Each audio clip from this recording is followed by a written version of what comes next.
Good evening, I'm Matt Woodman. This is CTV News at 5. Tonight, collision concerns. Neighbors say the city has ignored their previous warnings about an intersection where a woman was killed. Taking his time, Conor McDavid discusses the state of his contract ahead of the upcoming season. And valuable and vintage, how to find a diamond in the rough at a secondhand clothing store around Edmonton.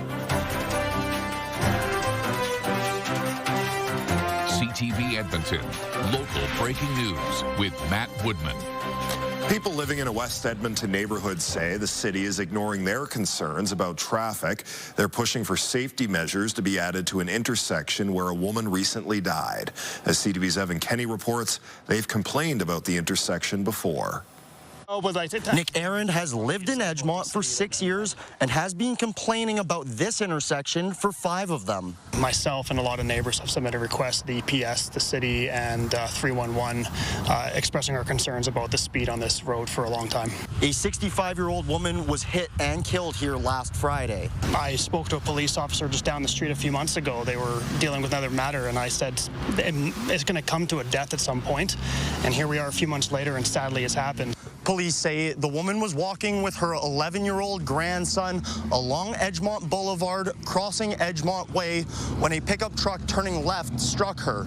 Charges have not been laid. It's problematic in almost every residential area throughout the city. Constable Trevor Henderson patrols this area once a week.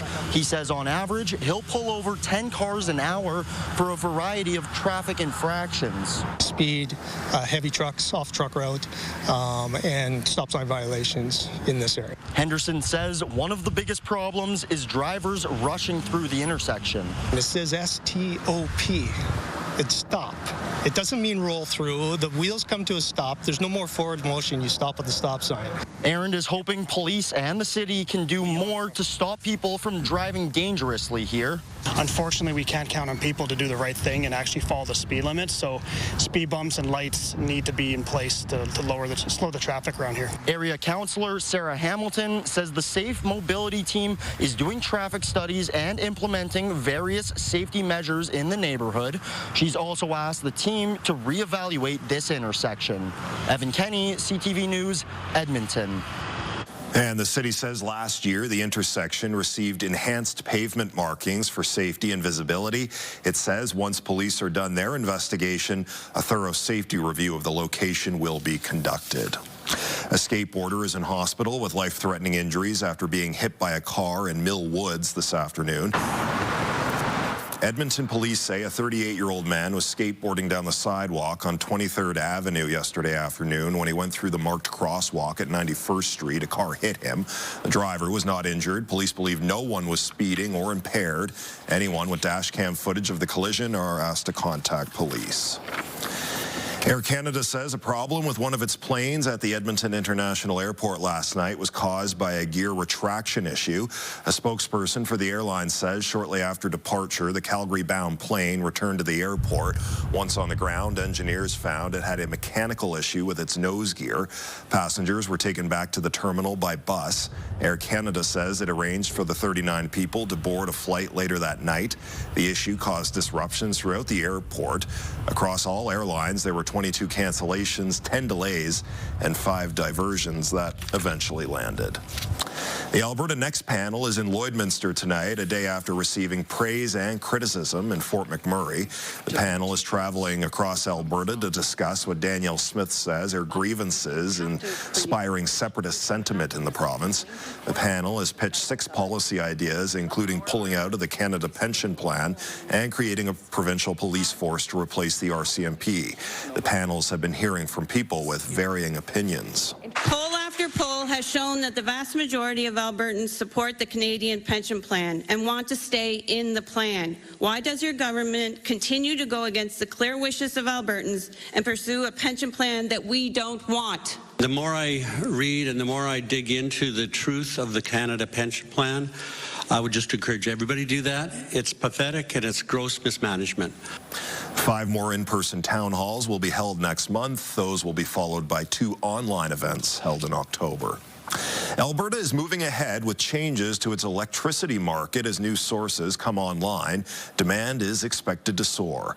The Alberta Electric System Operator says its restructured energy market will make the provincial grid more reliable and affordable for customers. The plan will also seek to attract more private projects to Alberta's grid. Among the major changes is the introduction of pricing that will see electricity costs vary by location based on grid demand. There will also be more incentives for generators to ramp up supply when demand is high. The new market design will be implemented in mid-2027. The CEO of Trans Mountain says there's no rush to build another pipeline. Optimize the kit that you have, which you can do in steps over time, and then add capacity as it's needed. And then you have time to evaluate the bigger issue, which is, do you need another pipeline somewhere? Mark Mackey says Ottawa should focus on maximizing capacity before approving new pipeline projects. The federal government purchased the Trans Mountain Pipeline for $4.5 billion in 2018. It then spent $34 billion to expand it. Right now, the TMX operates at about 85% capacity. Ottawa says it's working on nation-building infrastructure projects that will be announced in the fall. Alberta's premier has been pushing for major pipelines to be included in that list. Royal LePage says a recent U.S. selling spree could mean more people snapping up recreational properties in Alberta. The company's latest report shows 54% of Canadians who own a property in the United States are planning to sell in the next year. More than 60% of those people cite the political climate as their reason. The rest say it's for financial or personal reasons. An estimated 750,000 Canadians own property in the U.S. Members of the Mustard Seed are sharing their memories of the 96th Street Church. A decommissioning service was held this morning to mark the church's closure. The century-old building stopped operating last October because of structural concerns and the high cost of restoration. For more than 4 decades, Boyle Street Community Services has used the space to serve meals to people in need. The Christian nonprofit says the church has been significant to the community. There's a gentleman I met here that came to this event that was baptized in this church, that attended it from 1937, he told me, until 1951, and he's here today. And so the memories of the personal lives impacted here in terms of personal faith journeys, but also the impact of our community, on the community from our volunteers and staff. For sure, it's going to be missed. The Mustard Seed says it doesn't know what's next for the property once the church is demolished this fall. It will continue running its food hamper program at 2 other shelter locations. Conor McDavid faced questions about his future with the Oilers today during Hockey Canada's national orientation camp in Calgary. I said at the end of June, I had every intention just to take my time with it, and I still feel the same way. Take my time and go through everything, and I have every intention to win in Edmonton. That's my only focus, maybe next to winning a gold medal with Canada. TSN is reporting Conor McDavid and the Oilers have yet to discuss the price or length of the captain's next potential NHL contract. McDavid says he doesn't have a preference whether a new deal is reached before or after the NHL season begins, and says all options are on the table. McDavid became eligible for a contract extension on July 1st. If he doesn't have a new deal in place by next July, he can sign with any team he likes. Oilers tickets, by the way, for the upcoming season go on sale tomorrow at 10 o'clock in the morning. Well, the weather is heating up, and so are the Edmonton Elks. The team decided to do something a little different during practice today. We're also pairing it with a little family barbecue to get the guys out with their teammates. A lighter mood on the field with a barbecue and the team playing different games like cornhole. The head coach says he wants his team to feel connected ahead of Monday's Labor Day Classic in Calgary against the Stampeders. With temperatures passing 30 degrees today, the players were enjoying the relaxed practice atmosphere. So things like this to get all the families together, get people to meet each other's kids, each other's wives, and just spend some time together that's not totally football focused. Just cut loose and have a little fun is a nice opportunity for us, yeah. The Elks have won 3 straight games and are now back in the CFL playoff race with 8 games remaining in their season. A beautiful sunny day out there, but also very hot and potentially a record setter temperature-wise. CTV's Jackie Perez filling in for Josh Clausen tonight. Jackie?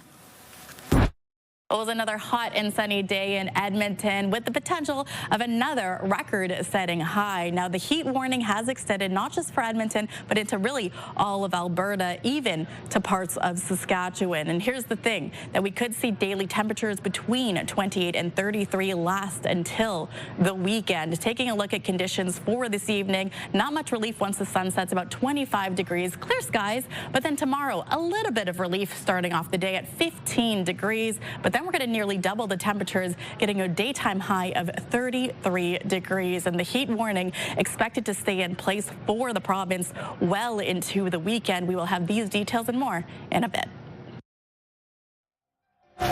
Coming up next on CTV News, window worries, how to protect birds during their migration season. Unfortunately, if they're coming in pretty fast, they're not going to survive. Brought to you by James H. Brown Injury Lawyers, the heavy hitters of injury law.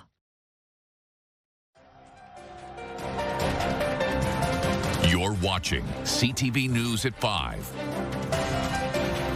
As birds begin migrating through Edmonton, the potential for deadly window crashes increases. Every year in Canada, millions of birds die after hitting a window. CTV's Merrick Takash explains how those collisions can be prevented.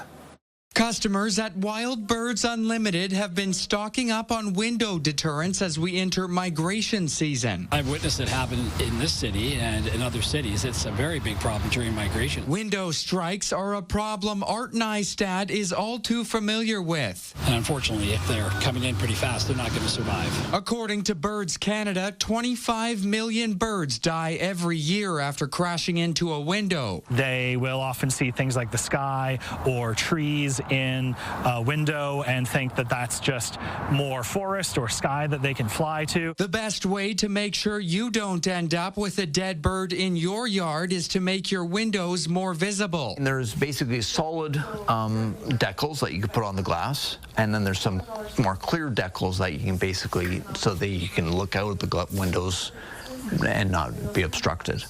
And then we have some like dots that you can put on the windows. Experts recommend solid decals or small dots instead of clear reflective strips. If they can see it and they realize it's there, then it gives them a better chance of not striking the window, right? If a bird does hit your window and survives, the best thing to do is just not to touch it, because you may end up making the situation worse. So what you can do is then contact Wild North, and they will be able to give you step-by-step instructions. Merrick Takash, CTV News, Edmonton. And if a bird slams into your window, you can report it on the Global Bird Collision Map website. The information is used in research and education efforts worldwide. For more information, just head to our website, ctvnewsedmonton.ca, and click on news links. For the first time in more than 30 years, biologists from a number of agencies are joining forces to study fish populations in a southern Alberta river. They've started working in Fish Creek Provincial Park, where the creek meets the Bow River. They're electrofishing using a current to stun fish, which are then caught in nets. The team is studying a 300-meter stretch of the creek. The last time anyone looked at the fish population in the watershed was 1992. Researchers are excited to see how the new data compares to the old. There's been a lot of thought that there's maybe some hybridization occurring between bull trout and brook trout or cutthroat trout in Fish Creek and within the watershed, but it's really unknown. And we want to know not only what kind of species are there, but also if any of them are species at risk, such as a West Slope cutthroat trout. The survey is expected to wrap up at the end of this month. The findings will be released in a public report this fall or early next year. Still to come tonight on CTV News, the potential health risks for kids using supplements like protein powder and creatine. These dietary supplements in particular are very, very easily accessible. Programming brought to you by Basement Systems Edmonton. Contact us today for all things basement-y. Another hot day out there today with the temperature surpassing 30 degrees for a second day in a row. CTV's Jackie Perez is filling in for Josh Clausen tonight and has your full forecast. Jackie?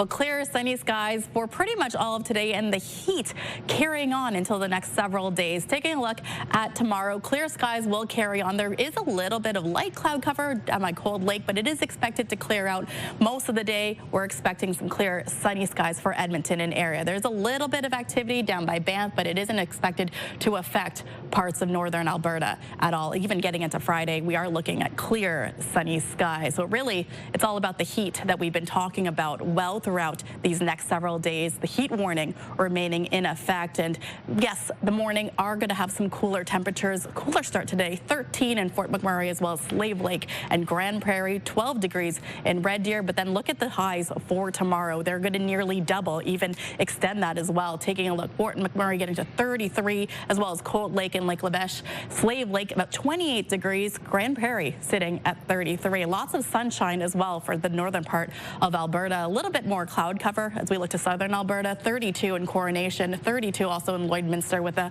mix of sun and cloud. But for the most part, look at Jasper. Sunshine and heat at 32 degrees. So yeah. Lather up the sunscreen as well as stay as hydrated as possible, because the thing is that this heat wave is going to carry on into the weekend. 25 for the evening, 10 p.m. Not much in terms of relief, but we will get a little bit here in Edmonton. 15 degrees for that cool condition, getting to a daytime high of 33 degrees and sunshine. And we may even see another record-breaking day. Now, Thursday, we are forecasting 34 degrees for the daytime high. The record, 32, and that was set in 1934. So there is a likeliness that we are going to break that record for daytime highs. Friday, we are also in the chance for on pace for breaking that, but we are sitting about 32 is what we're forecasting. Then things are going to start to cool off. Sunshine for Saturday into Sunday, but you can see that temperatures are going to start to dip by the time we get to Sunday, 28 degrees. And then Monday, looking at much cooler conditions, about a 10-degree difference for our Labor Day. 23 is the daytime high. So yes, reprieve and cool conditions is on the way, but for the next several days, that 30-degree heat is going to last for Edmonton. All right, Jackie, thank you. Pediatricians are raising concerns about supplements used by young people while working out. They say protein powders and creatine are being consumed by kids. As CTV's Pauline Chan reports, that comes with some potential health risks. The survey looked at 857 pediatricians across Canada and showed 17% of them had dealt with adolescents who needed medical attention because of dietary supplements or performance-type drugs over the past year. Most of them are related to things like gastrointestinal issues or maybe some sort of like cardiac issues, maybe in arrhythmias, things of that nature. Kidney problems were also common. The vast majority of the patients were boys. More than half were aged 13 to 15, and a third were aged 10 to 12.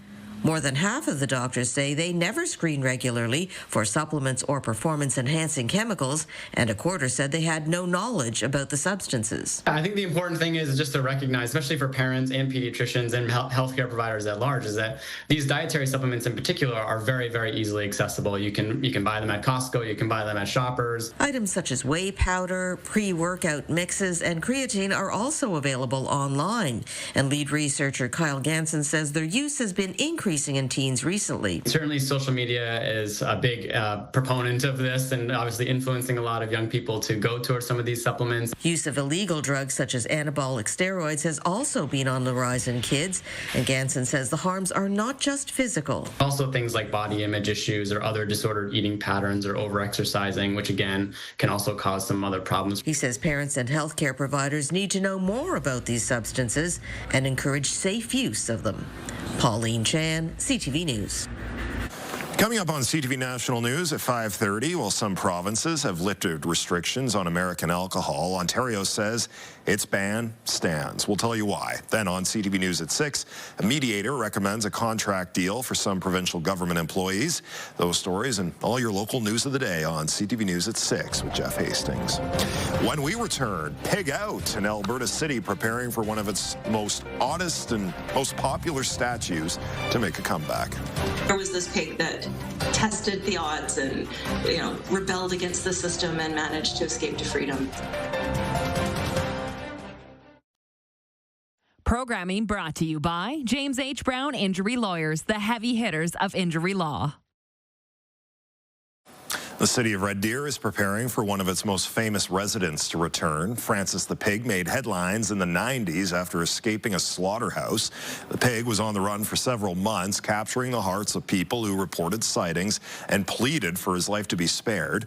The statue, made to commemorate the pig's story, was removed in 2023 after the supports holding it in place were cut. Fearing the statue would be stolen by metal thieves, the artist spent nearly 2 years making a new reinforced base.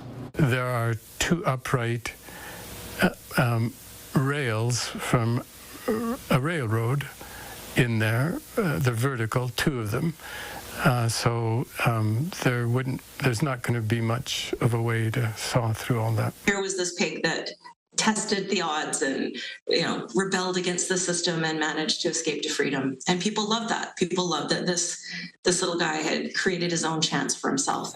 Francis the Pig's new look is being kept under wraps until Friday. An official unveiling event is being held from 2 until 4 near the Central Spray and Play Park, the pig's new home. Secondhand and vintage shopping is big business for many Canadians. One local seller scours several locations a week in search of valuable vintage pieces. CTV's Neighbourhood tagged along for tips on how to find a diamond in the rough. This is a dress from the 1960s. It's a little mod mini dress. Dressed the part, Haley Wright gets ready to find some vintage pieces. As I'm going through, I'm looking for colors and patterns and fabrics that really pop out to me. Wright found this floral dress believed to be from the 70s. I'm shopping as much with my eyes as I am with my hands, and that's why as I go down the rack, I've got one hand ready to pounce to feel for an interesting fabric, like this piece, for example. This is from the late 1960s. Wright is a regular at the Southside Value Village. She looks for clothing and accessories from the 1920s to the 1970s. Once you start to recognize the patterns, the silhouettes, the fabrics, the fastenings that would be typical for those time periods, then those pieces almost just start jumping out at you in the racks. Wright is the owner of Rewilding Vintage. It started off as a hobby and is now a full-time job. She posts her finds through her Instagram and Etsy shops. A couple of weeks ago, I found a dress from the 1920s, which was hiding in a rack at Value Village. I also have a really gorgeous 1930s velvet hat. The manager of this Value Village store says some of the pieces donated have left her in awe, including jewelry from the 1800s. It was in 14 karat gold, and it was the first time I had ever seen something from that era come in, and it was of earrings and a brooch. Wright says there's no better feeling than finding that perfect piece. To be the person that gets to bring it home and care for it and hopefully bring it back to life and then send it out and off to its forever home, it's the most joy I've ever had. So as these clothes get donated, I see something very cute. Wright hopes these pieces will keep getting recycled for decades more to come. Naramisa, CTV News, Edmonton. And that's our show. Thanks for watching. I'm Matt Woodman. CTV News continues right now.